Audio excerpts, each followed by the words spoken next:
పిల్లలు, ఈరోజు మీ పేదరాజు పెద్దమ్మ ఇంకొక వినాయకుడు కథతోటి మీ ముందుకు వచ్చేసింది. ఈరోజు మనం చెప్పుకునే వినాయకుడి కథ ఏంటంటే వినాయకుడిని మనందరం ఎందుకు ఇష్టపడతాం? ఎందుకంటే ఆయన మనందరికీ విద్య, జ్ఞానం, బుద్ధి అన్నీ ఇస్తాడు. తర్వాత ఆయన విఘ్ననాయకుడు. ఆయన్ని పూజిస్తే అన్ని పనులు సజావుగా పూర్తవుతాయి. అందుకని మనకు వినాయకుడంటే చాలా ఇష్టం. ఆ వినాయకుడి ఉన్న ఆ క్వాలిటీస్‌కి సంబంధించిన కథ. వినాయకుడు చాలా తెలివైనవాడు, వేగంగా పనిచేసేవాడు, చాలా ఇంటెలిజెంట్ కదా! సో, ఆయన అలా అవ్వడం వల్ల ఆయన మహాభారతానికి రచయితగా మారాడు. ఎలాగో తెలుసుకుందామా? కథలోకి వెళ్ళిపోదాం. పూర్వం వేదవ్యాస మహర్షి మహాభారతాన్ని సృష్టించాడు. ఆయన మహాభారతాన్ని రచించాడు. రచించాడు అంటే ఆయన చేత్తో రాయలేదు గానీ, ఆయన ఊహించి చెప్పాడు.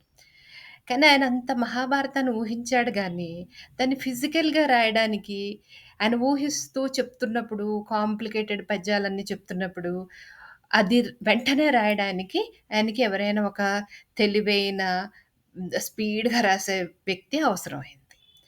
ఎవరు దొరుకుతారా అని ఆలోచిస్తూ, సరే బ్రహ్మగారి దగ్గరికెళ్ళి అడుగుదామని చతుర్ముఖ బ్రహ్మగారి దగ్గరికెళ్ళి, స్వామి నాకు ఆహ్, ఈ ప్రపంచంలో కొంచెం బాగా ఇంటెలిజెంట్ అయిన వాళ్ళు, నేను చెప్పింది చెప్పినట్టు గ్రహించగలిగేవాళ్ళు, వేగంగా రాసేవాళ్ళు ఎవరైనా ఉన్నారా?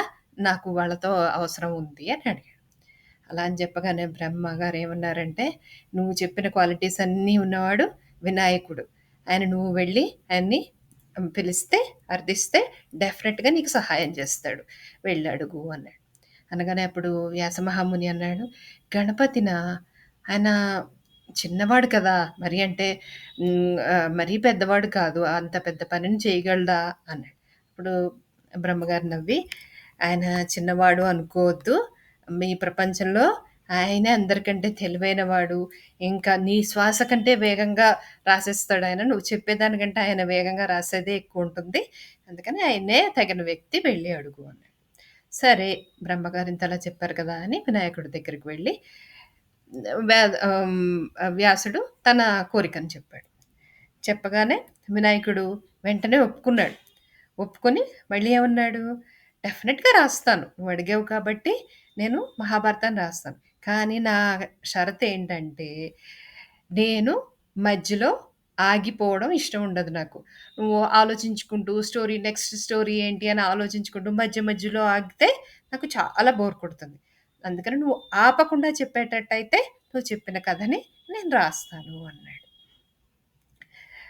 అనేసరికి అప్పుడు వ్యాసుడు నవ్వుకొని, "సరే, నీ షరతుకి నేను ఒప్పుకుంటున్నాను. కానీ నాకు కూడా ఒక షరతుంది. ఏంటో తెలుసా? షరతేంటంటే, నేను చెప్పిన ప్రతి శ్లోకాన్ని నువ్వు పూర్తిగా అర్థం చేసుకున్నాకే రాయాలి. వెంటనే రాసేయకూడదు. ఏది చెప్తే అది రాసేయకూడదు. దాన్ని పూర్తిగా అర్థం చేసుకున్నాకే నువ్వు దాన్ని రాయాలి" అన్నాడు. "ఆ! సరే, డెఫినిట్‌గా" అని చెప్పాడు గణపతి.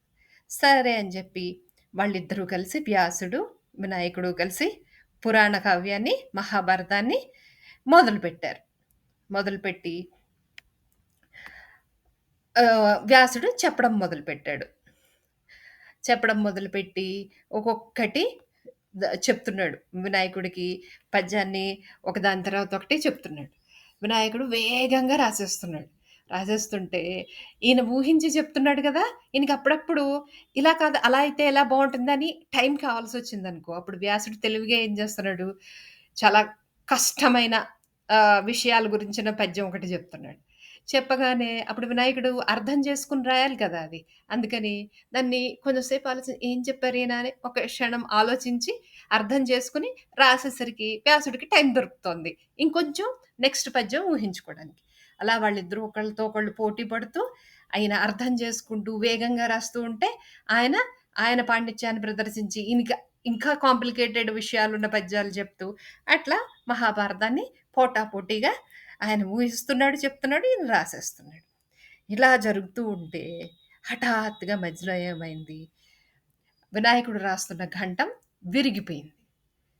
విరిగిపోయేసరికి కాంపిటీటివ్ గదా వినాయకుడు. తెలివైన వాడు. ఎక్కడ ఓడిపోవడానికి ఇష్టం ఉండదు గదా! విరిగిపోయేసరికి ఒక్క క్షణం ఏం జేయాలో అర్థం గాలేదు. ఎందుకంటే గంటం విరిగిపోతే మళ్ళీ వెళ్లి లేచి తెచ్చుకునేసరికి ఆగిపోతుంది రాయడం. వెంటనే ఆలోచించి తన దంతం ఉంటుంది గదా! ఆ దంతం ఏంటంటే ఏనుగు దంతం అడుగున సూదిగా ఉంటుంది. కిందగా పొడుగ్గా ఉండి అడుగున సూదిగా ఉంటుంది. ఆ దంతాన్ని విరిచి, ఆ దంతాన్నే ఘంటంగా ఉపయోగించి రాయడం మొదలుపెట్టాడు.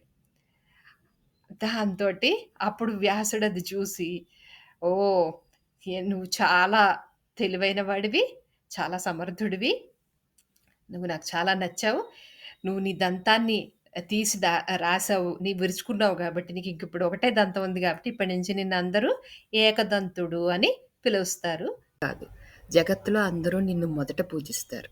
నీ నామస్మరణతోనే ప్రతి శుభకార్యం ఆరంభమవుతుంది.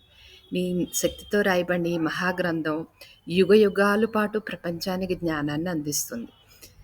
అనే అలాగా అని చెప్పి ఆశీర్వదించాడు.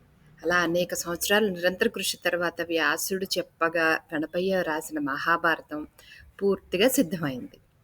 అప్పుడు వ్యాసుడు ఆనందంతో గణపయ్యను చూసి, ఇది ఇకపై మానవ జాతికి మార్గదర్శకం అవుతుంది.